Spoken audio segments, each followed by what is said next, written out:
You sent over some really powerful stuff this time. Yeah. We're diving into the world of the Matatu in Kenya, that transport that's just everywhere. Yeah, absolutely. Matatus are iconic. But our focus today, it's on the Nganya. Think of these as matatus that are just transformed. Mobile art, almost. Totally. Roaring sound systems, incredible graffiti. They really stand out. And they're a massive part of youth culture, right? You hear them referenced in like genjatone, drill, reggae music. Artists celebrate them. They represent something cool, definitely. Yeah. A kind of streetwise vibe, a desirable lifestyle for some. But then almost immediately you hit this darker side, this deeply troubling aspect. Right. These same Nganya are increasingly being called, well, vehicles of death. Exactly. Especially when you look at road trips going out of town. That seems to be a recurring theme, unfortunately. So I guess the core question, the thing we really need to unpack today is, why? Why are young people losing their lives because of how these Nganya are being driven? The speeding. It's this real collision, isn't it?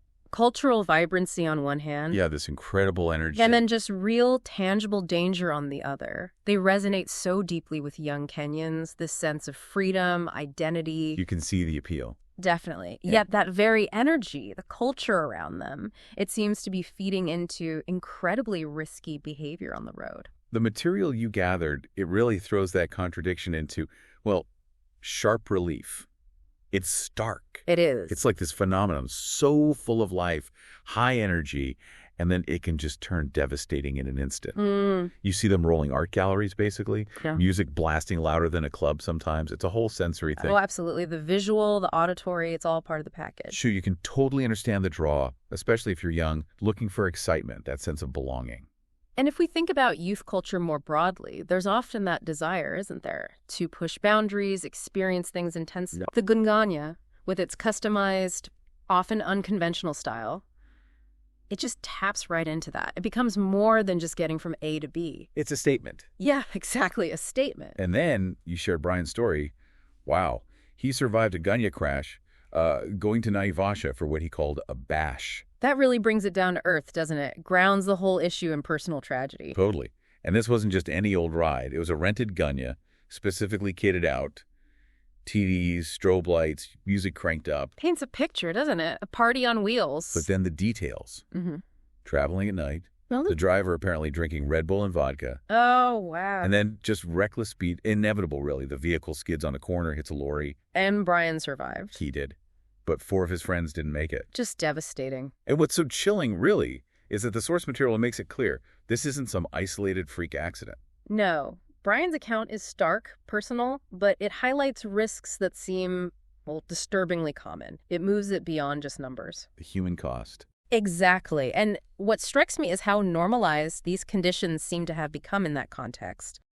Late night travel, the driver's state. Yeah, nobody stopped it. Yeah. It wasn't seen as a reason to say, hang on, this isn't safe. It's almost like that risk factor became part of the thrill, maybe?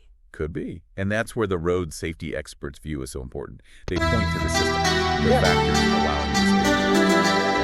Drivers working insane hours, often without And sometimes driving Plus, this intense pressure to overtake, compete for fares, maintain that certain vibe, which leads to just ignoring traffic laws.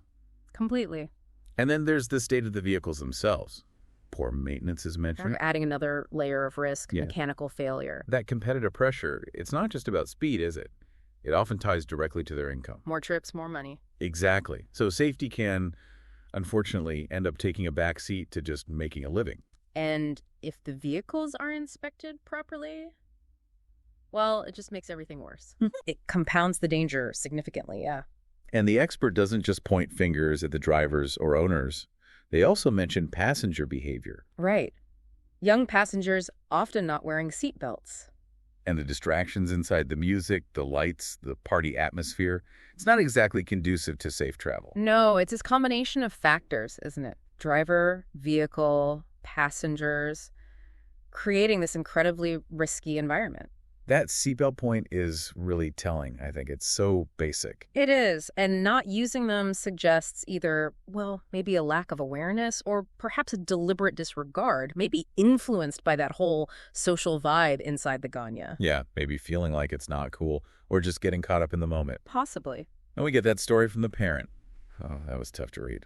Lost their 21-year-old child. It just brings the human cost right into focus. Devastating. Their child was just going to a birthday party. Something so normal, so everyday. And 15 people crammed into one vehicle. Traveling at night. And they just never came home. The parents' disbelief, the shock, you can feel it. And the police report just calling it a terrible accident. So clinical, but it speaks volumes about how sudden and final these things are. That analogy used in the source, youth matatus becoming like mobile nightclubs, but with no safe exit. That's chilling. It really cuts through, doesn't it? Any romantic image you might have. It underscores the vulnerability of these young people. And the trust they, or their parents, place in these services. Exactly. And when that trust is shattered by unsafe practices, the ripples through families, communities, they're immense. Yeah. And long-lasting. So pulling it all together, the source identifies 5 main dangers. It feels helpful to see them listed out like this. Yeah, it helps clarify the core issues. What are they again? Okay, first, speeding and that constant competition between the Nganya. Right, the rivalry. Second, drunk driving and substance abuse by drivers. We heard that in Brian's story. A major concern. Third, lack of vehicle inspection, mechanical failures being a real risk. The maintenance issue, yeah. Fourth, unofficial travel. So, Nganya operating outside of a recognized SACO or cooperative. Which often means less oversight, less accountability. Exactly. And finally, number 5, the young passengers themselves. Not wearing seatbelts, maybe ignoring the obvious risks. It really paints a picture of a complex problem, not just one single cause. No, it's a web, isn't it? Driver behavior, vehicle condition, regulation gaps, passenger choices. Which means addressing it needs, well, a coordinated effort, multiple fronts. And the source does move on to solutions, which is good. It suggests concrete steps for different groups. Okay, like what? Well, for young people, the message is pretty blunt. Your life is worth more than the vibe. Prioritize survival over that fleeting excitement. A hard message, but necessary. What about parents? For parents, it's a call to be informed. Ask questions.